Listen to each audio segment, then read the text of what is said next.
예수님께서 공생의 사역을 시작하시면서 하신 사역을 크게 두 가지로 나누어서 생각해 볼 수 있습니다.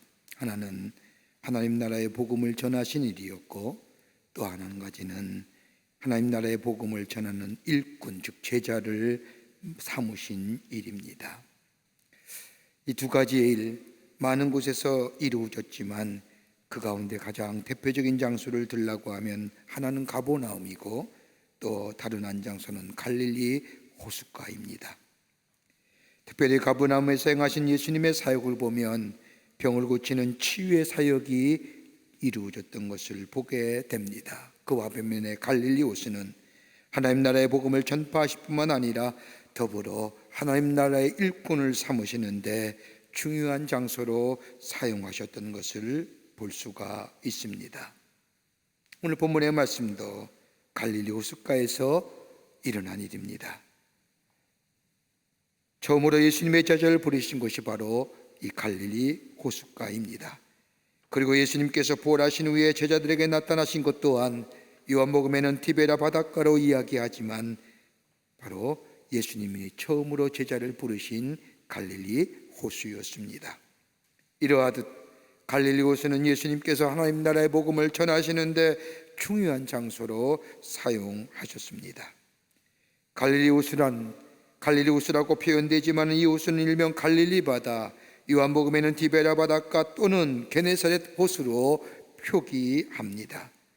이 호수는 자연호수로서 길이가 약 50리쯤 되고 너비는 약 30리쯤 되는, 수심이 약 60m가 되는 큰 호수입니다. 갈릴리 호수의 주변의 나일땡성의 기후의 영향으로 인하여 많은 식물들이 자라고 있을 뿐만 아니라 그 호수에는 많은 고기들이 서식하고 있어 이스라엘 백성들에게는 식수의 원천이기도 하며 많은 사람들이 갈릴리 호수를 기대어 생계를 유지하는 장소가 되기도 합니다. 오늘 본문의 말씀은 갈릴리 호수에서부터 시작이 됩니다. 어느 날 어부들이 밤새도록 그물을 내렸지만 한 마리의 고기도 잡지 못하고 빈손으로 돌아와서 호숫가에서 그물을 손질하고 있었습니다. 그때 예수님께서 그들에게 오셔서 배를 빌려 타시기를 원하시고, 그리고 배에 오르셔서 하나님 나라의 복음을 전파하십니다. 그리고 어부들에게 밤새도록 수고하였지만 고기를 잡지 못했던 그들에게 깊은 데로 가서 그물을 내리라고 말씀하십니다. 이 말 들은 베드로가 주님, 우리는 어제도 밤새도록 일했지만 한 마리의 고기도 잡지 못하였습니다. 하지만 당신이 그렇게 말씀하시니 그물을 던지겠습니다라고 하며 예수님의 말씀에 순종하여 그물을 내렸더니 그물이 찢어질 정도로 가득히 고기가 잡힌 겁니다. 이 놀라운 장면을 경험한 이 베드로, 예수님을 보고 그 앞에 엎드려 말하기를 주여 나를 떠나소서 나는 죄인입니다라고 고백하고, 이 고백을 들은 예수님께서 그 장소에 있던 베드로와 요한과 야고보에게 말씀하기를 너희가 사람 낚는 어부가 되리라 말씀하시며, 이 말씀을 들은 이 세 사람 베드로와 요한과 야고보가 배와 그물을 버려두고 예수님을 따라 사람 낚는 예수님의 제자가 되었다는 것이 오늘 본문의 말씀의 내용입니다. 절망과 시리, 밤새도록 수고하고 있었지만은 아무런 열매 없는 자들에게 찾아오셔서 새로운 삶을 열어주신 예수님, 이와 같은 모습이 요한복음 21장에도 기록되어져 있습니다. 예수님의 십자가에 죽으신 후에 시리와 절망과 좌절 가운데 고향으로 낙향하여 본래의 자신이 가졌던 직업 어부로 저 디베닷가 바닷가에서 밤새도록 그물을 내렸지만은 한 마리의 고기도 잡지 못했던 저들에게 나타나시어 깊은 데로 가 그물을 내리라. 오늘 본문의 말씀은 그렇게 되어 있지만 요한복음 21장에는 오른편에 그물을 던지라고 말씀하시며 그 말씀에 순종할 때 많은 양의 고기가 잡혔다고 말씀을 기록하고 있습니다. 또한 이 사건 이후에는 예수님은 저들을 제자로 삼으시고 새로운 사명을 주신 것을 보게 됩니다. 오늘 본문인 누가복음 5장에는 사람 낚는 어부로 되라 하시고, 요한복음 21장에는 내 양을 먹이라 하시며 새로운 사명자로 풍요롭고 하나님의 축복을 누리는 삶으로 새롭게 시작된 것을 보게 됩니다. 여러분, 인간이 갖는 가장 기본적인 욕구가 뭘까요? 혹자는 먹고 마시고 눕는 것에 대한 얘기를 하지만 그것이 가장 인간의 기본적인 욕구라고 한다면 인간은 동물적 차원에서 그칠 겁니다. 인간에서 가장 근본적인 욕구는 다름이 아니라 내가 좀 변화되고 싶은 것, 내가 좀 새로워지고 싶은 것, 어제보다는 오늘이, 오늘보다는 내일이 매일매일 새로운 삶으로 새롭게 성장되어져 가는 것, 이건 인간이 갖는 누구나가 바람일 겁니다.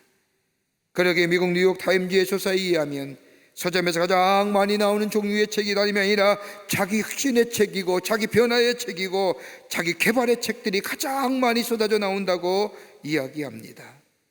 새로워진다는 것, 변화한다는 것이고, 변화한다는 것은 성장을 위해 필연적인 겁니다. 더 나아가 내 삶에 새로운 활력의 요소를 갖고 새로워지기 위해서는 변화가 있어야 됩니다. 그런데 우리의 삶 속에 수없이 닥치는 이 시리와 절망, 좌절들, 요즘같이 바이러스로 인하여 삶의 무기력함과 두려움과 절망과 단절과 소외와 아마도 부정적인 요소가 가득 차 있는 우리의 삶, 매일매일 새로워지려고 해도 새로워질 수밖에 없는, 질 수 없는 우리의 삶의 여건과 환경 속에 우리는 얼마나 새롭게 변화되고 새로워지어 하나님의 축복을 누릴 수 있는 존재가 될 수 있을까요? 오늘 본문의 말씀은 그런 의미에서 우리의 귀한 영적인 교훈과 더불어 도전을 줍니다. 오늘 이 아침 시간에 본문의 말씀을 통하여 함께 말씀을 나누며 하나님이 주시는 귀한 은혜, 하나님의 놀라운 축복을 받기를 간절히 소망합니다. 첫째로 다름이 아니라 삶 가운데 예수가 거하게 하라는 겁니다. 우리의 삶이 보다 풍요롭고 삶의 역동적이고 에너지가 넘치는 삶을 살기를 원하느냐? 우리의 삶 가운데 예수가 계시게 하라는 겁니다. 오늘 본문 5장 3절의 말씀을 보십시오. 예수께서 한 배에 오르시니 그 배는 시몬의 배라. 육지에서 조금 떼기를 청하시고 앉으사 배에서 무리를 가르치시더니, 여러분 오늘 본문의 말씀을 잘 읽어보면 예수님께서 제자들과 함께 배 안에 계셨다는 겁니다. 3절의 전과 후의 말씀을 자세히 읽어보면 예수님께서 시몬의 배에 오르셔서 하나님 나라의 복음을 전파하셨습니다. 그리고 베드로와 요한과 야고보에게 이르시기를 깊은 데에 가서 그물을 내리라 말씀하십니다. 그런데 오늘 본문의 말씀을 자세히 행간을 읽다 보면 예수님께서 베드로와 야고보와 요한에게 깊은 데로 가서 그물을 내리라고 말씀하신 후에 배에서 내렸다는 이야기가 없습니다. 세 사람과 함께 깊은 데로 가 그물을 던지라 하시며 예수님도 저들과 함께 깊은 데로 저들과 함께 그물을 내리셨다는 겁니다. 조금 전만 해도 이들은 그물을 내려서 고기를 잡던 사람입니다. 여러분 가만히 보십시오. 이들처럼 갈릴리 호수에 대한 풍부한 지식과 경험이 있었던 사람이 어디 있겠습니까? 갈릴리 호수가에 잔뼈가 굵은 사람입니다. 여러분 경험만큼 소중한 게 어디 있을까요? 여러분 우리의 가치관과 우리의 세계관, 나를 지배하고 나를 이끄는 이 내 가치관과 내 세계관이 어떻게 형성된 겁니까? 내가 습득한 지식과 내가 배운, 내가 경험한 이 경험이 나의 가치관과 세계관을 형성시켜 줍니다. 여러분 이렇게 내 안에 생겨진 이 가치와 세계관이 바뀐다는 게 좀처럼 쉽지 않습니다. 왜요? 내 지식이, 내가 경험한 이 경험이 나를 세워주고 나를 만들어준다고 생각하기 때문입니다.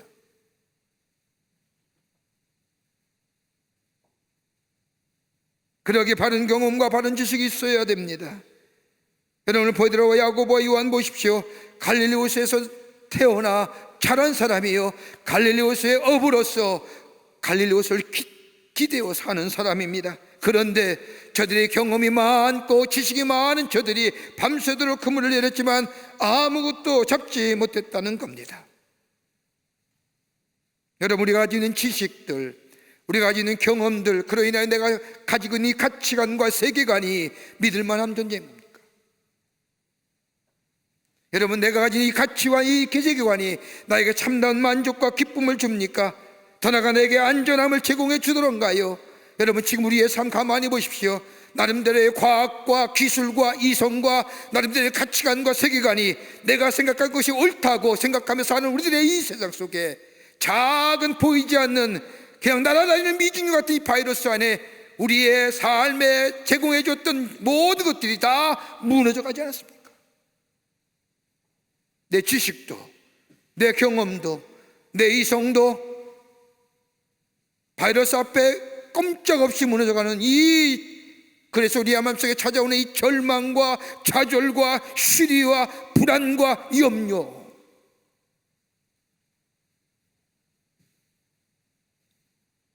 여러분, 우리의 삶에 이렇게 무의미성과 공허감에 살며 아무리 노력해도 열매 맺지 않는 이 열매 없는 인생, 내 지식이, 내 경험이, 내 이성이 나로 하여금 뭔가 만들어줄 것 같은데 그렇지 못한 우리의 삶 속에 열매 대신에 공허감과 불안과 좌절과 절망과 미래의 불확실 속에 사는 우리들의 모습, 여러분, 우리의 가치와 우리의 세계관이, 우리의 이성이 믿을 만한가요? 신학자인 롤러 메이라고 하는 사람은 말하기를, 현대인을 가리켜서 현대의 가장 크고 무서운 병은 다름이 아니라 인간의 마음속에 가지는 불안과 공허감이라고 얘기합니다. 그러면서 얘기하기를, 왜 불안하고 공허하느냐? 다른 것이 아니라 가치관이 상실되었다는 겁니다. 우리가 다 가치관과 세계관을 가지고 사는데 이 롤러 메이라 학자는 가치관이 상실되었다는 겁니다. 가치 상실관, 다름이 아니라 가치의 기준이 무너졌다는 겁니다. 가치의 기준이 무너졌기에 무엇을 얻어야 되며, 무엇을 잃어야 되며, 무엇을 벌어야 되며, 무엇을 취해야 할 것을 명확한 가치의 기준이 상실됐기에 우리 속에 다가오는 이 불안과 상실과 공허함과 좌절감이 우리 가운데 찾아온다는 거예요. 가치의 기준이 뭘까요? 진리가 바르게 서 있지 못하기 때문입니다. 우리의 가치와 우리의 세계관이 진리 안에 있어야 되는데 우리의 가치관과 우리의 세계관이 다름이 아니라 천박한 것으로 전락되었기 때문이라는 겁니다. 재물이 기준이 되고 지식이 기준이 되고 부와 명예가 기준이 되어버리는 우리의 삶의 가치의 기준이 천박한 기준으로 내려앉았기에, 진리를 잃어버렸기에 불안과 좌절과 공허감이 우리들의 마음속에 자리 잡았다는 겁니다. 전적으로 동감합니다.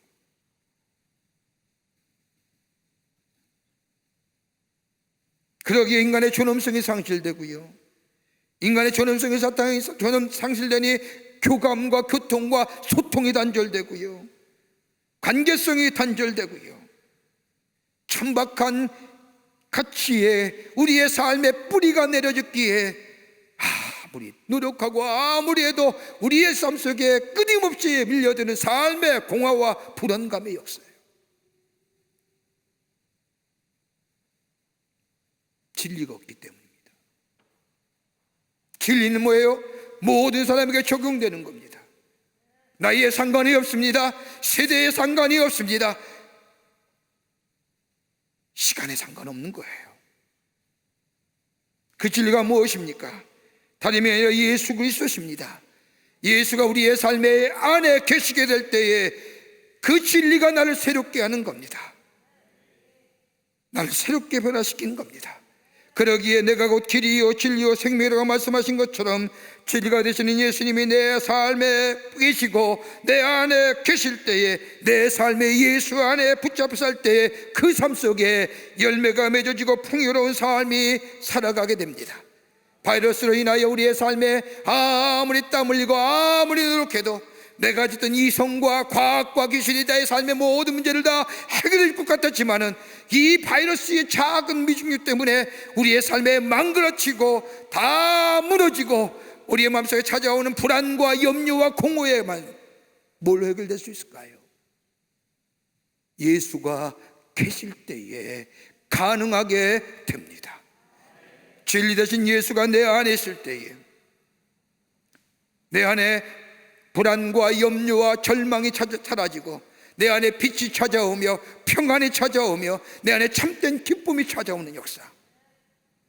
오늘 본문의 말씀을 보십시오. 밤새도록 수고한 이 베드로와 야고보, 요한, 실망과 시리와 좌절의 시간입니다.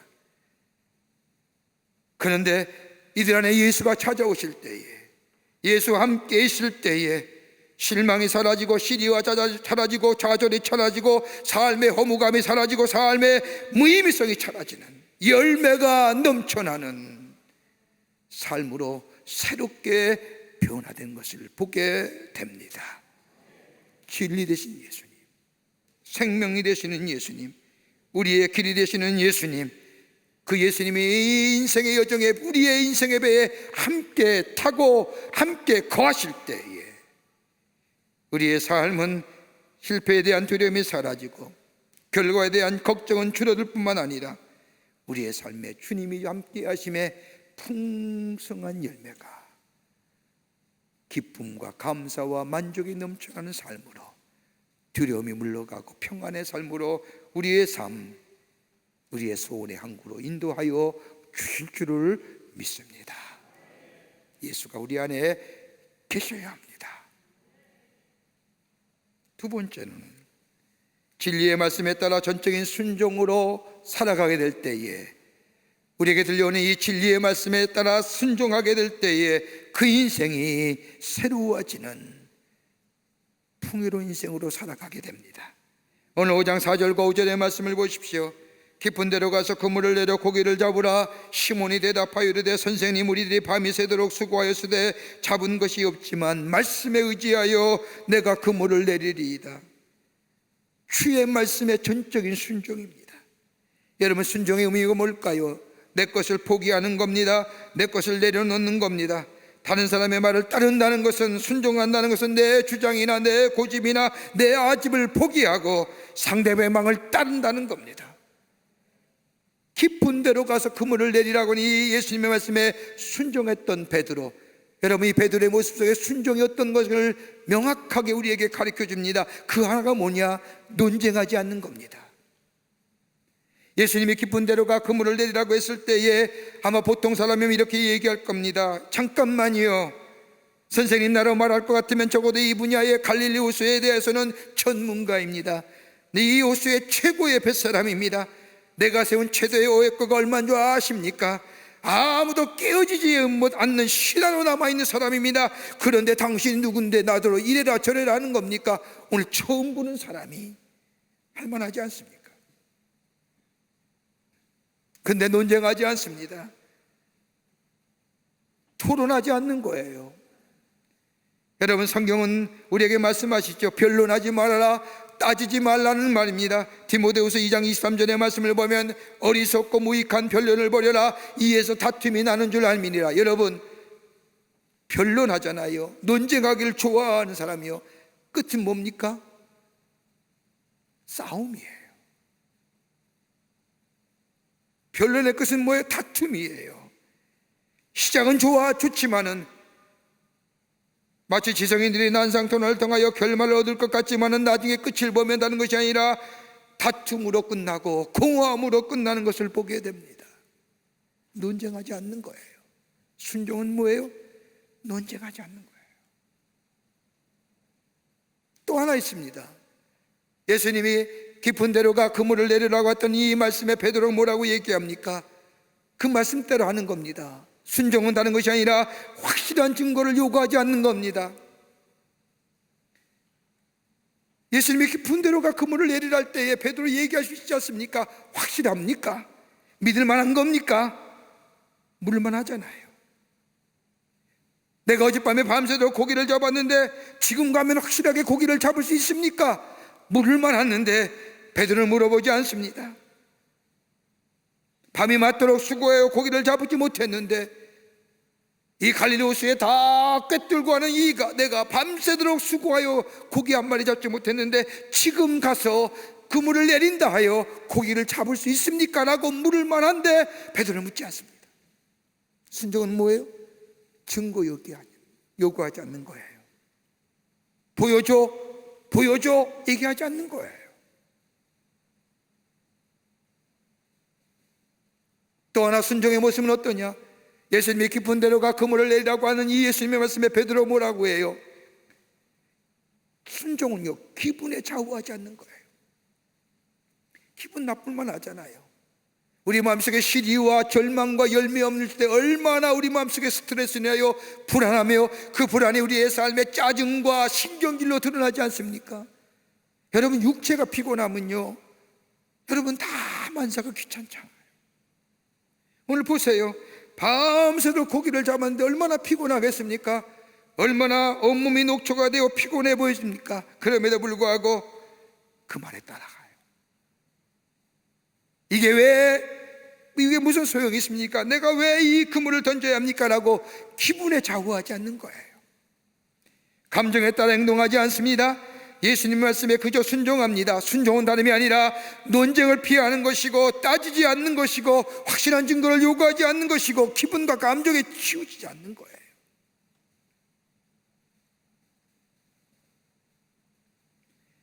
예수님 말씀에 전적인 순종하는 것, 그 말씀 따라 순종하게 될 때에 거기에 새로운 시작의 역사가, 인간의 상식과 이성으로는 이해가 되지 않지만 나의 마음을 두드리는 주의 말씀에, 내 마음에 들려오는 주의 말씀에 순종하며 따라 행하게 될 때에 비로소 새로운 삶의 시작이, 새로운 혁신과 변화가, 새로운 창조의 역사가 일어나는 겁니다.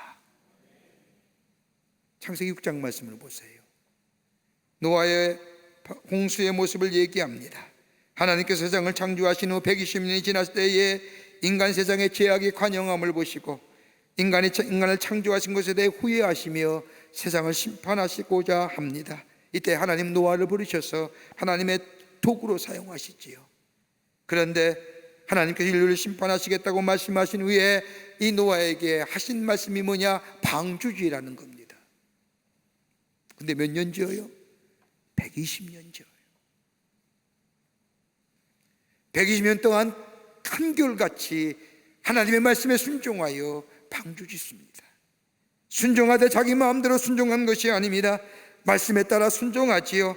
하나님의 노아에게 내 마음대로 방주를 지어라, 내 마음대로 만들어 하지 않습니다. 규빗과 척을 만들어 주시며 높이는 어떻게, 넓이는 어떻게, 방해 구조는 어떻게 자세히 일러 주십니다. 그 말씀대로 한 점도 마음대로 하지 않아요. 그대로 가르쳐 주신 방법과 양식대로. 그러게 창세기 7장 5절의 말씀에 보면 노아가 여호와께서 자기에게 명하신 대로 다 준행하였더라. 마음대로, 생각대로, 기분대로 한 것이 아니라 주의 말씀대로. 그럴 때 역사가 나요. 그때 창조가, 변화가 일어나는 거예요. 여러분, 열왕기하 5장의 말씀을 보세요. 아람군의 군대장의 나아만이라는 사람이 문둥병에 걸렸습니다. 병으로 고민하던 나아만은 이스라엘에게 가 선지자인 엘리사의 안수를 받으면 병이 나을 것이라고 하는 이스라엘 계집종의 말을 듣고 자기 왕에게 고합니다. 아람 왕은 나아만 장군에게 은과 금과 그리고 의복들을, 갖가지 예물들을 주면서 친히 이스라엘 왕에게 친서까지 써주었습니다. 아람 왕의 군대 장관인 나아만을 맞이한 이스라엘 왕, 아람 왕의 친서를 보고 이것은 시비를 걸어 우리를 공격하는 것이라고 생각하는 애 옷을 찢으며 걱정하며 하나님의 성전에 올라가 기도합니다. 이 소식을 들은 엘리사는 자기에게 나아만을 보내라고 말하고, 나아만 장군은 자신의 신하와 군대를 거느리고 엘리사를 찾아갑니다. 적어도 상대국의, 강대국의 군대 장관이 왔으면, 엘리사를 찾아왔으면 엘리사가 맨발로 쫓아나와 영접하고 저를 위해 손을 얹고 기도해야 되는데 나와보지도 않고 종을 시켜서 나아만에게 얘기하는 겁니다. 저 요단강에 가서 7번 목욕하라고. 나아만의 자존심은 허락하지 않습니다. 자신의 고향에도 요단강보다 더 깨끗하고 좋은 물이 많이 있다고 하면서 돌아가려고 할 때에 저 나아만의 신하가 간곡히 청하여 요단강에 순종하는 마음으로 7번 목욕합니다. 그럴 때에 새로운 회복과 창조 역사가 일어나잖아요. 어린아이 피부가 같이 깨끗하여졌더라는 거예요. 순종은요, 회복의 역사를 만들어내요. 순종은 치유의 역사를 만들어내요. 내 이성과 내 경험과 내 합리성으로 이해가 되지 않더라도 주께서 말씀하시기에, 진리 되신 예수께서 나에게 말씀하시기에 그 말씀 따라 순종하는 자 될 때 거기에 회복이, 거기에 치유가, 거기에 새로운 창조 역사가 일어나는 풍요로운 인생, 복된 인생으로 살아가게 되는 줄 믿습니다. 끝으로 마음의 방향을 돌이킬 때에 거기에 역사가 일어나는 겁니다. 마음의 방향을 돌이키는 겁니다. 오늘 본문 5장 8절의 말씀을 보십시오. 놀랍고도 이전에 경험하지 못한 일들을 경험한 베드로는 주님 앞에 이렇게 고백하지요. 시몬 베드로가 이를 보고 예수의 무릎 앞에 엎드려 이르되 주여 나를 떠나소서 나는 죄인으로소이다. 여러분 8절의 말씀을 읽어보면 한 가지의 귀한 사실을 발견합니다. 5절의 말씀을 읽어보면 예수님이 제자인 예수님이 베드로와 야고보와 요한에게 깊은 데로 가서 그물을 던지라고 할 때에 베드로가 뭐라고 말합니까? 선생님, 앞서 산 분, 지혜와 경륜과 연륜이 많은 사람. 그런데 다른 성경의 말씀에 뭐라고 얘기해요? 랍비요. 그런데 오늘 8절의 말씀을 보면 뭐라고 얘기합니까? 주여. 예수님의 말씀에 순종하여 그 말씀대로 행할 때 놀라운 역사를 경험한 베드로가 예수님을 부르는 호칭이 달라졌습니다. 주여, 주님, 나를 떠나서 내가 죄인으로소이다. 다른 말로 말하면 Lord, 내 삶의 주인이시오. 왜 그랬을까요? 그렇게 주님이라 부르며 나를 떠나서서 내가 죄인이라고 고백한 것이 어디에 있었을까요? 여러분, 이 말씀을 가만히 묵상해 보면 우리의 깊은 신앙의 도전이 됩니다.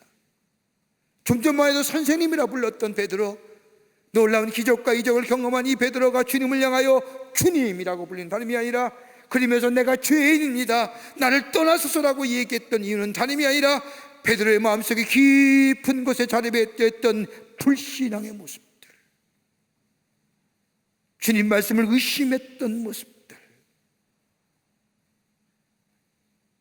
깊은 곳에 가서 그물을 내리라고 하는 예수님의 말씀에 베드로는 우리들이 밤이 맞도록 수고하였을 때 얻는 것은 없지만, 이 베드로의 말 가운데 여러분 횡간을 읽어보자고요.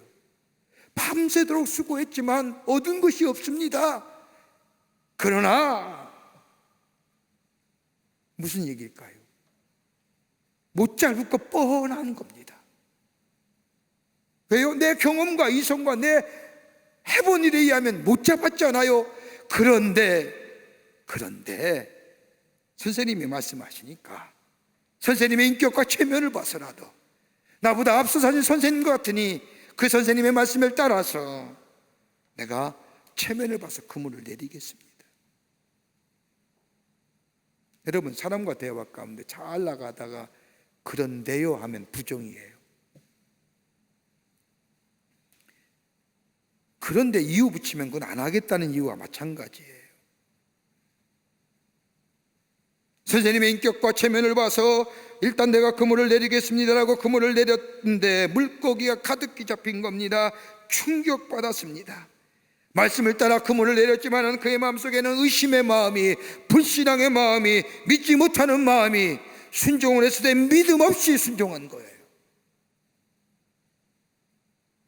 신앙의 형식만 얘기한 거죠. 마음의 진정성이 사라진 거예요. 물고기를 잡으라고 하는 예수님의 말씀에 예, 감사합니다, 내가 예수님의 말씀을 믿고 내가 그 말씀을 따라 순종하겠습니다 라고 했으면 그 말씀에 따라 순종했던, 그리고 열매가 맺어짐에 감사와 감격이 있을 터인데 감격도 없고 기쁨도 없고, 선생님 말씀에 따라 선생님 체면 보고 순종하겠습니다, 안 될 일 알지만은 마하지 못해 합니다. 여러분, 여기에 기적이 없는 거예요. 역사가 없어요. 근심하지 말라면 근심하지 말아야죠. 걱정과 염려 있느냐? 기도하라고 했잖아요. 간구하라고 했잖아요. 감사함으로 하나님께 아뢰라, 그리하면 평강의 그리스도 예수께서 너의 마음속에 평강으로 지켜주신다고 약속하셨잖아요. 믿음을 가지고 기도하고 간구하고 감사함으로 하나님께 아뢰을 때에 그 믿음 속에 기적의 역사가 일어나잖아요. 확인하되 불신앙의 자리에 있으니 없는 거예요, 열매가.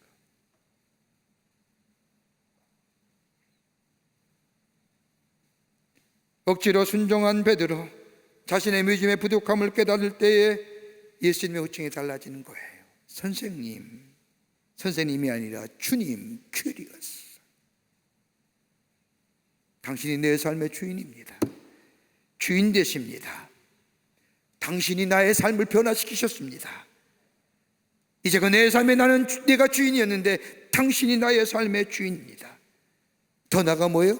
자신의 불신앙과 자신의 의심 많은 모습에 책망하지 아니하시고 새로운 시작을 열어주신 예수님, 불신앙을 덮어주신 예수님, 그 예수님 앞에 베드로는 나는 죄인이다라고 고백할 수밖에 없는,